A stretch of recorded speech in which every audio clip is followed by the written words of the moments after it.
नमस्कार, hornbill TV देख रहे हैं आप। मैं हूं आपके साथ विशाल गर्ग। इस वक्त की बड़ी खबर का रुख करेंगे। जम्मू के कठुआ में जवानों की गाड़ी पर आतंकी हमला, 5 जवान हुए शहीद और घायल 6 जवान हुए हैं। अस्पताल में भर्ती कराया गया है सभी को और शहीदों में उत्तराखंड के जवान भी शामिल हैं। सीएम धामी ने एक्स पर पोस्ट कर दी श्रद्धांजलि। टिहरी के आदर्श नेगी भी शहीद हो गए हैं इस गोलीबारी में और ऐसे में मुख्यमंत्री पुष्कर सिंह धामी ने श्रद्धांजलि दी है और साथ ही उन्होंने एक्स पर पोस्ट भी किया है। तो बड़ी खबर आपको बता रहे हैं, जहां पर टिहरी के आदर्श नेगी भी इस गोलीबारी में शहीद हो गए हैं। जम्मू के कठुआ में जवानों की गाड़ी पर आतंकी हमला हो गया है। सीएम धामी ने पौड़ी पहुंचकर विकास भवन सभागार में मंडल स्तरीय और जिला स्तरीय अधिकारियों के साथ बैठक की, जिसमें उन्होंने जिले के विकास कार्य और मानसून सीजन की चुनौतियों से निपटने के लिए अधिकारियों को निर्देशित किया है। सीएम ने कहा है कि मानसून सीजन में अधिकारी सतर्क रहकर आपदा के हालातों से निपटें। वहीं बैठक के पहले सीएम ने 133 करोड़ रुपए की योजनाओं का शिलान्यास और लोकार्पण भी किया है।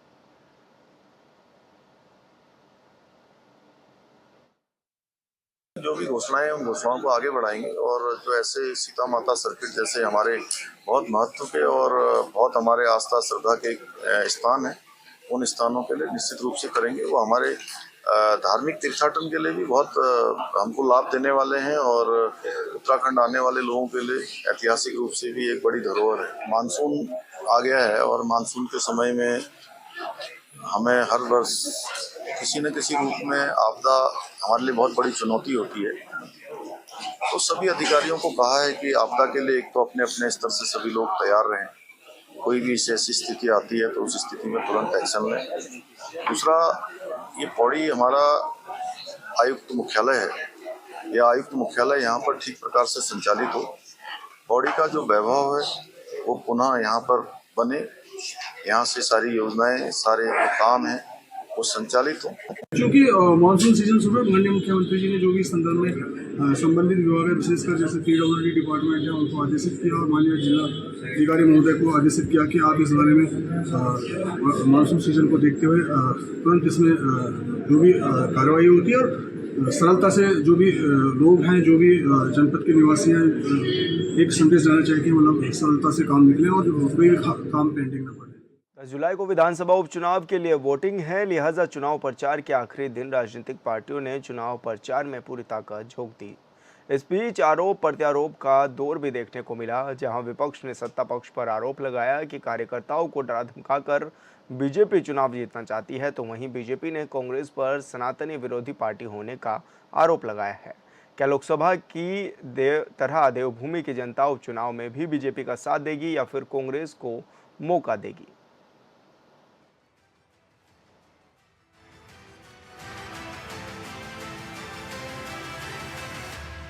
पहले किस प्रकार आए दिन नए नए घोटाले सामने आया करते थे, क्योंकि कांग्रेस का एक ही लक्ष्य था, सत्ता हासिल करो, जनता की गाड़ी कमाई को लूटकर अपनी तिजोरियों को भरो। आज कांग्रेस ने देश में झूठ और भ्रम के जरिए जनता को ठगने की कोशिश कर रही है।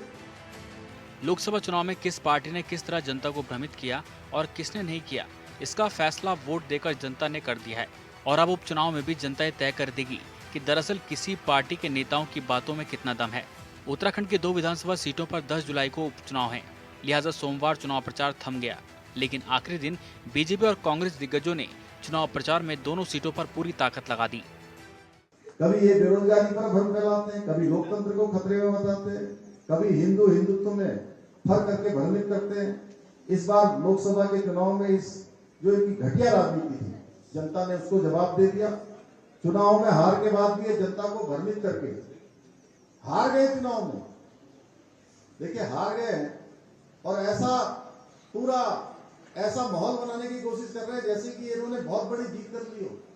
आप प्रधानमंत्री जी का भाषण लोकसभा में सुन रहे होंगे, उन्होंने कहा कि 543 सीटों में से 99 नंबर आए, 100 में से 99 नहीं आए हैं। अब बताइए, 99 ज्यादा होता है कि 240 ज्यादा होते हैं? कौन जीता?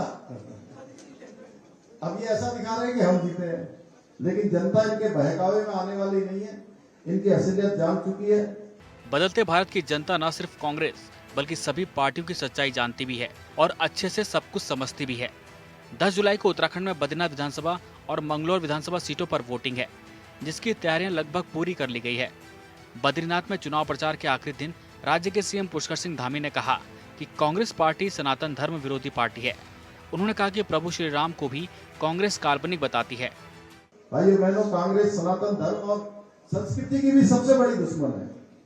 प्रभु श्री राम इनको काल्पनिक लगते थे।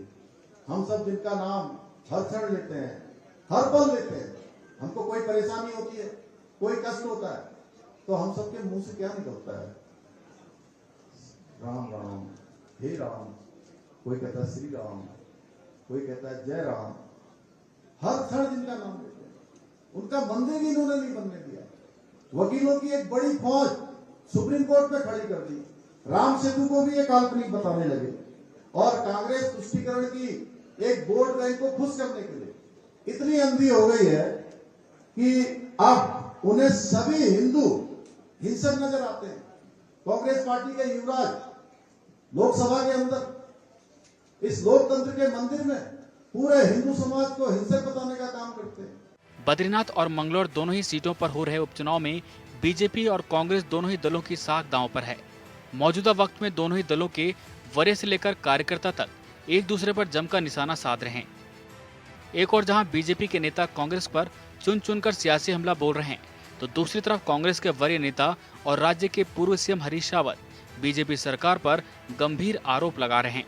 कांग्रेस बीजेपी पर आरोप लगा रही है कि कांग्रेस कार्यकर्ताओं को डरा धमकाकर चुनाव को प्रभावित करने की कोशिश की जा रही है। माननीय चुनाव आयोग को पहले भी कहा था और आज भी कह रहे हैं। आज भी हमने निवेदन किया, हमने ज्ञापन भी दिया आयोग को, मुख्य निर्वाचन अधिकारी को। भारतीय जनता पार्टी सरकारी मशीनरी का खुलेआम दुरुपयोग कर रही है। कांग्रेस के कार्यकर्ताओं का उत्पीड़न किया जा रहा है। निर्दोष कार्यकर्ताओं के घरों में छापे मारे जा रहे हैं, जबकि भाजपा के कार्यकर्ताओं को खुली छूट दी जा रही है, नंगा नाच करने की छूट दी जा रही है। हम इस बात को बार बार कह रहे हैं। खुलेआम भाजपा के लोग शराब बेच रहे हैं, शराब की सप्लाई कर रहे हैं, जगह जगह पर खुलेआम बिना परमिशन की बैठकें कर रहे हैं। हमने ये बात कही। आज चुनाव प्रचार थम गया है। अब हम ये उम्मीद करते हैं कि चुनाव के दिन कम से कम इस पर अंकुश लगना चाहिए। चुनाव आयोग को मशीनरी को टाइट करना चाहिए और जो सरकारी मशीनरी है उसको सरकार के आदेशों का पालन न करके चुनाव आयोग के आदेशों का पालन करना चाहिए। कांग्रेस नेताओं के आरोपों पर बीजेपी प्रवक्ता हनी पाठक का कहना है कि बीजेपी ने दोनों विधानसभाओं में प्रचार प्रसार किया है। पुष्कर सिंह धामी की बद्रीनाथ विधानसभा में जनसभा हुई और वहां की जनता बीजेपी के साथ खड़ी है, लिहाजा दोनों सीटों पर बीजेपी की जीत होने वाली है।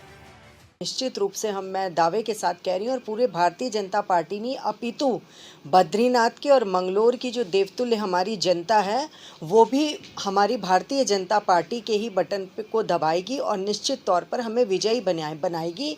इसका अभी प्रमाण ये भी है कि 5 लोकसभा सीटों में हमारी देवतुल्य जनता ने हमें कमल खिलाकर दिया है। तो मुझे पूर्ण विश्वास है कि दोनों उपचुनाव में भारतीय जनता पार्टी भारी बहुमत से ही विजय होकर आएगी। बीजेपी के साथ ही कांग्रेस भी अपने जीत को लेकर आश्वस्त नजर आ रही। कांग्रेस के प्रदेश प्रवक्ता शीशपाल सिंह बिष्ट का कहना है कि कांग्रेस पार्टी इस उपचुनाव में प्रचंड जीत हासिल करेगी। कांग्रेस के तमाम वरिष्ठ नेताओं और विधायकों ने इस चुनाव में बहुत मेहनत की है। शीशपाल सिंह बिष्ट ने कहा कि बीजेपी के पास अपना कोई प्रत्याशी नहीं है, बीजेपी ने दूसरे दलों से प्रत्याशी लाए हैं। ऐसे में जनता बीजेपी पर भरोसा नहीं करने वाली।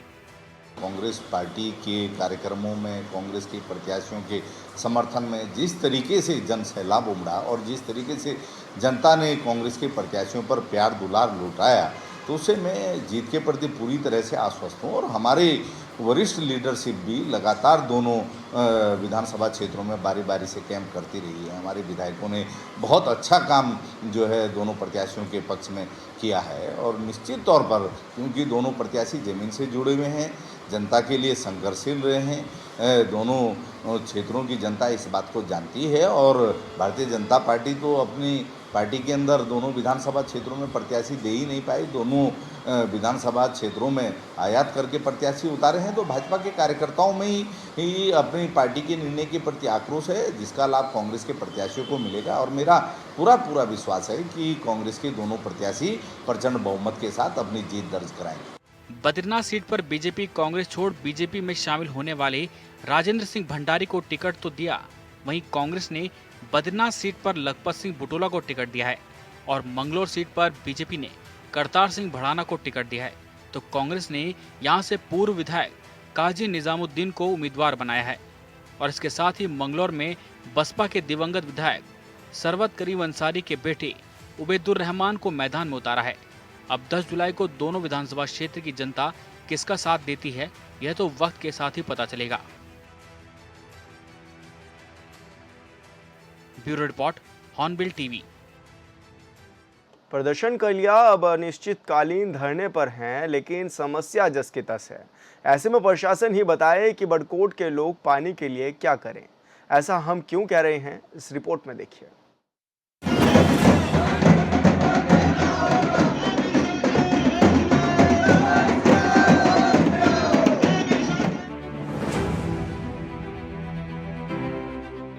बड़कोट पंपिंग पेयजल योजना की वित्तीय स्वीकृति को लेकर के हमारा 6 जून से लगातार निरंतर धरना प्रदर्शन जारी है। उत्तराखंड के उत्तरकाशी में शहर के लोग 6 जून से ही धरने पर बैठे हैं, लेकिन इतना कुछ होने के बाद भी विभाग अधिकारियों की नींद नहीं खुल रही।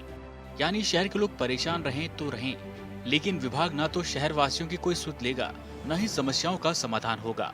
तो फिर ऐसे में सवाल है कि अगर विभाग काम नहीं करेगा तो फिर विभाग की उत्तरकाशी में जरूरत ही क्या है। ये पेयजल संकट जो बड़कोट में छाया हुआ है और जिसका जो है धरना प्रदर्शन चल रहा है 6 जून से, और यहाँ पे तराही चल रही है। आम जनता जो है यहाँ पे रोज आ रही है, धरना प्रदर्शन कर रही है। आज की तारीख में यह निर्णय लिया है नगरवासियों ने कि माननीय प्रधानमंत्री जी से निवेदन किया जाए, क्योंकि वो यशस्वी प्रधानमंत्री है विश्व के, और यह जो है उनको सब पत्र डालेंगे और वो यहाँ के नागरिकों के विषय में अवश्य सोचेंगे जब हमारे पत्र जो है उनके पास पहुँचेंगे। उत्तरकाशी के बड़कोट में पेयजल संकट, 6 जून से धरने पर बैठे हैं शहर के लोग। पीएम मोदी को लिखे 300 पोस्ट कार्ड। दरअसल उत्तरकाशी के बड़कोट नगर पालिका में भीषण पेयजल संकट से निजात पाने के लिए क्रमिक धरना जारी है। नगर वासियों ने बड़कोट को पानी दो की नारेबाजी करते हुए प्रधानमंत्री के नाम 300 से अधिक पोस्ट कार्ड भी लिखे हैं, जिसमें नगर वासी नगर पेयजल पंपिंग योजना की वित्तीय स्वीकृति की मांग कर रहे हैं। जी, बड़कोट पंपिंग पेयजल योजना की वित्तीय स्वीकृति को लेकर के हमारा 6 जून से लगातार निरंतर धरना प्रदर्शन जारी है। और आज हमने माताओं, बहनों और बुजुर्ग सभी नौजवानों ने अपनी अपनी ओर से अपने मन की पीड़ा, पानी की पेयजल समस्या को लेकर के माननीय प्रधानमंत्री महोदय जी को पत्र लिखे हैं, जो कि हम आज जो है माननीय प्रधानमंत्री जी के लिए पोस्ट करेंगे। और हमें आशा ही नहीं अपितु पूर्ण विश्वास है कि माननीय प्रधानमंत्री जी हमारी इस समस्या को लेकर के इसका तुरंत समाधान करेंगे। यही हमको माननीय मोदी जी से अपेक्षा है। यमुनोत्री धाम का मुख्य पड़ाव है बड़कोट। पेयजल पंपिंग योजना स्वीकृति की मांग। शहर के लोगों ने पीएम मोदी से लगाई गुहार। विभाग भी इस बात को जानता है कि उत्तरकाशी यमुनोत्री धाम का मुख्य पड़ाव नगर पालिका बड़कोट बीते 4 महीने से भीषण जल संकट से त्रस्त है। आंदोलनकारी और नगर वासियों ने पीएम मोदी से गुहार लगाते हुए 300 से अधिक पोस्ट कार्ड लिखते हुए बड़कोट पेयजल पंपिंग योजना की जल्द वित्तीय स्वीकृति किए जाने की मांग की है। और प्रधानमंत्री जी से साग्रह निवेदन है कि वो अवश्य द्रुतगामी रूप में जो है इन पत्रों का अवलोकन करें और बड़कोट की पेयजल समस्या के विषय में जो है तिलाड़ी पंपिंग योजना की स्वीकृति करवाने के लिए उत्तराखंड सरकार को तुरंत आदेशित करें। 6 जुलाई से धरना भूख हड़ताल में तब्दील। भूख हड़ताल पर बैठे केशवगिरी महाराज। विभाग सरकार के खिलाफ नारेबाजी।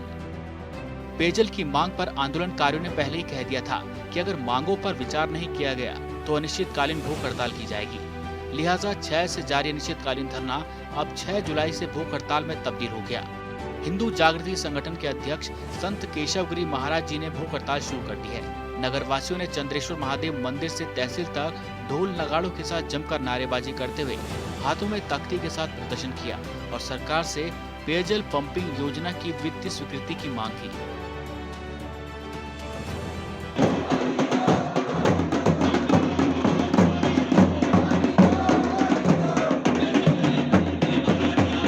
देखिए, जैसा कि 1 महीने से यहाँ पे जो है नगरवासी आंदोलन कर रहे हैं और आज से जो है हमारे बीच में महाराज जी है यमुना घाटी के जागृति संघ, उन्होंने जो है भूख हड़ताल का आज से वो बैठ गए हैं।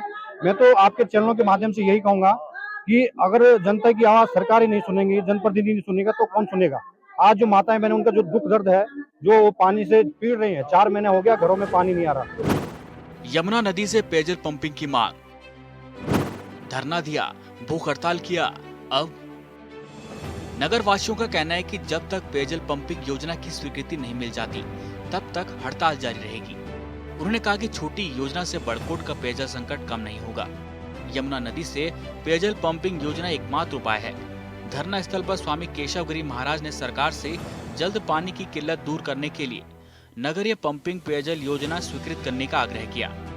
उन्होंने कहा कि जन जन पानी के लिए 4 महीने से परेशान है और जनता की पीड़ा को समझते हुए भूख हड़ताल का प्रण किया।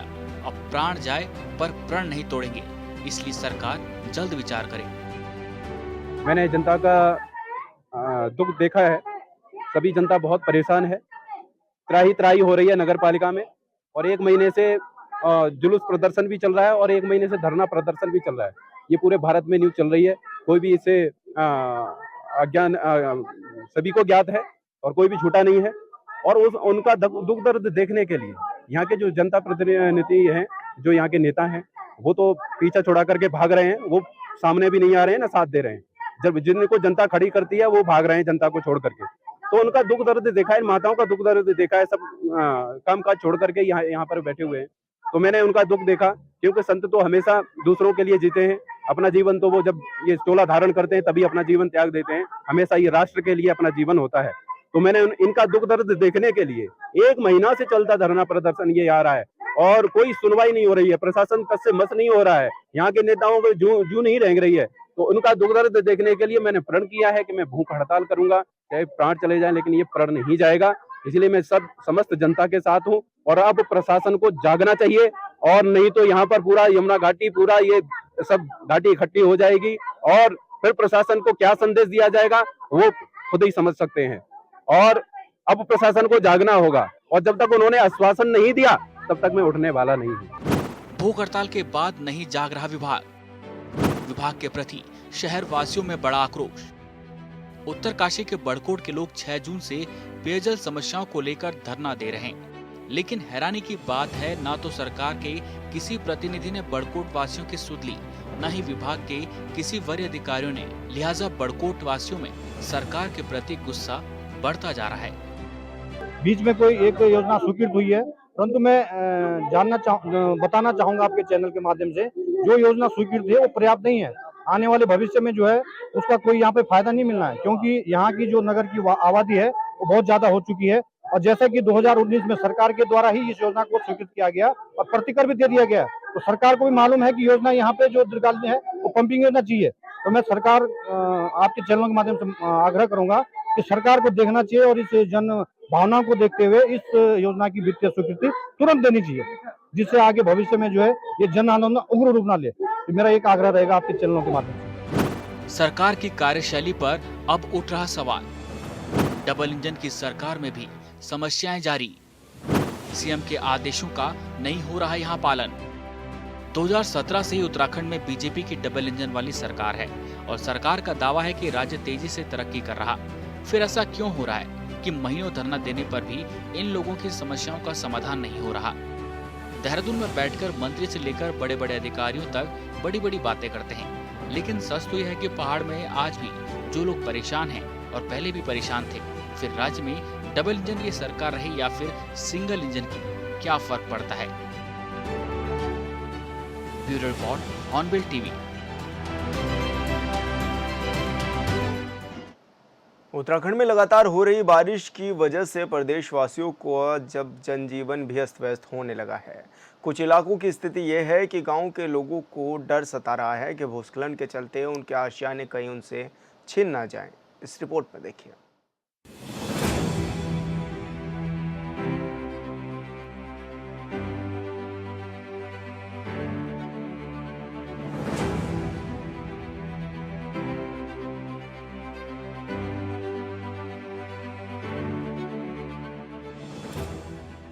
उत्तराखंड में 4 दिनों से लगातार बारिश हो रही है, जिसकी वजह से तीर्थ यात्रियों के साथ साथ प्रदेश के लोगों की परेशानियां भी बढ़ गई हैं।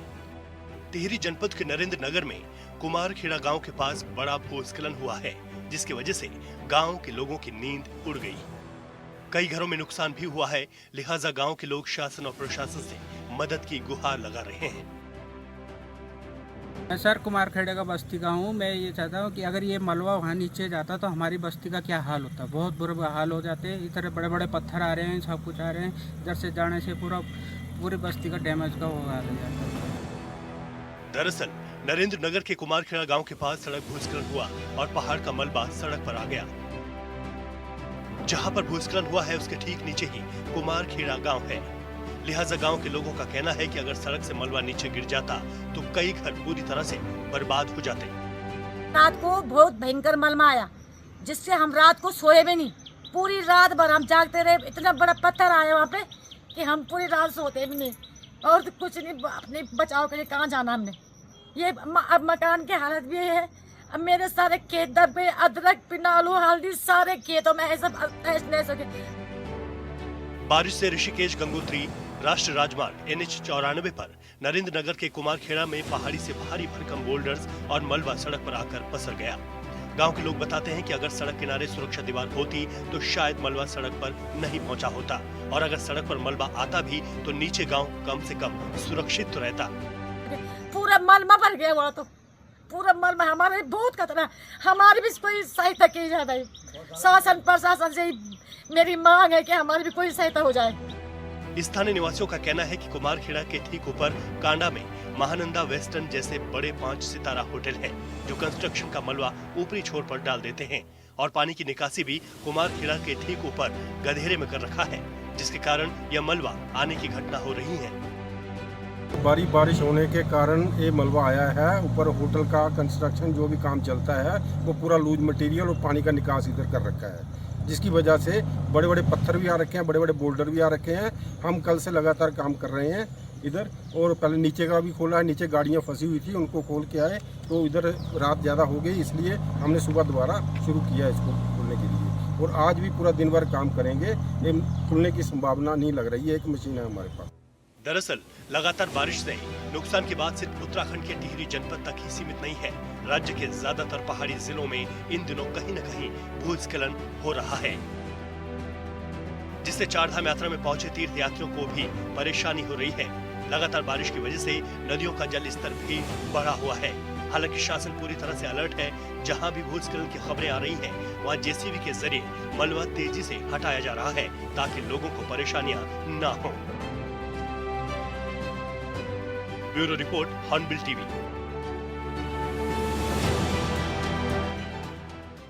और फिलहाल इस बुलेटिन में इतना ही। आप देखते रहिए हॉर्नबिल टीवी। नमस्कार।